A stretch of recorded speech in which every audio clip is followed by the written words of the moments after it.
নবী করিম সাল্লাল্লাহু আলাইহি ওয়াসাল্লামের মা এবং বাবাকে তারা জাহান্নামী বলে। নবী করিম সাল্লাল্লাহু আলাইহি ওয়াসাল্লামের মা এবং বাবাকে কি বলে? জাহান্নামী বলে। এবার আসেন, এক হাত দিয়া হিনশিপ করে, মুসাফাহা করে না, এক হাত দিয়ে হিনশিপ করে।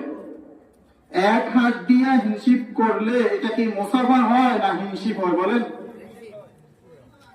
বিতির নামাজ এক রাকাত পড়ে, বিতির রাকাত করে এক রাকাত পড়ে, সাহাবা আজমাইনের সমালোচনা করে। মাযহাব, আমরা যারা মাযহাব মানি, আমাদেরকে বলে আমরা শিরিক করি। আমরা কি করি? শিরিক করি। মাযহাব মানি, তারা মোটে বুঝে না মাযহাব মানে কি। মাযহাব মানুষ ব্যতীত, মাযহাব